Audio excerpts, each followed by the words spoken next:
कोई भी गाना सबसे पहले सुनने के लिए चैनल को सब्सक्राइब कर दीजिए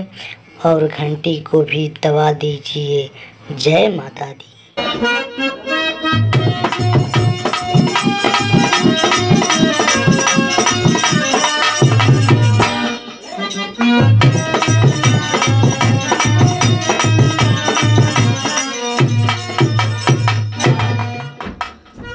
भक्त माई के दरबार में आके माई से कहत बका, माई हो भिखरिया बन के आईली दुवरिया हो मायरिया हमारी ना हो मायरिया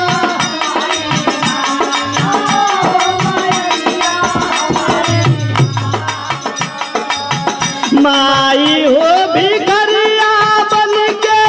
आईली दुवरिया हो मायरिया हमारी ना हो मायरिया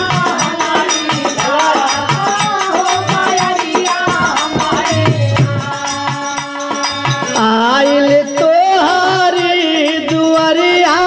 हो मायरिया हमारी ना आइल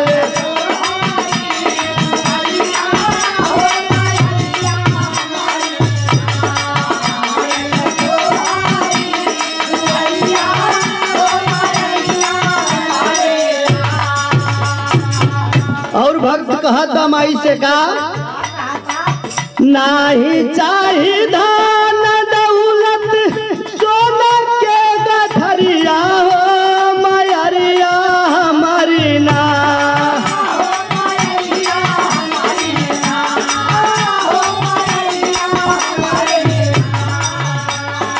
चाही तोहरी चरनिया हो मायरिया हमारी ना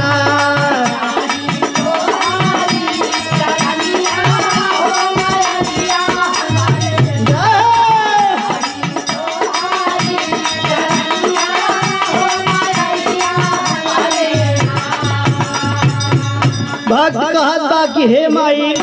आइले रोज रोज तोहरी दुवरिया हो मायरिया हमारी ना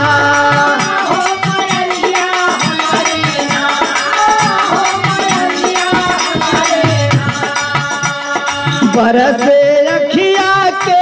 बदरिया हो मायरिया हमारी ना रसे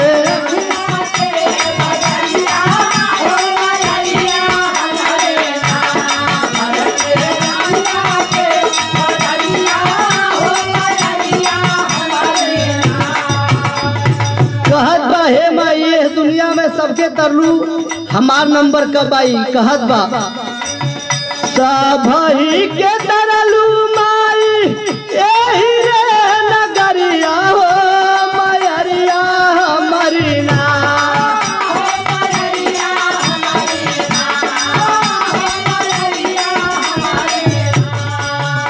कब जितेंद्र के बापरिया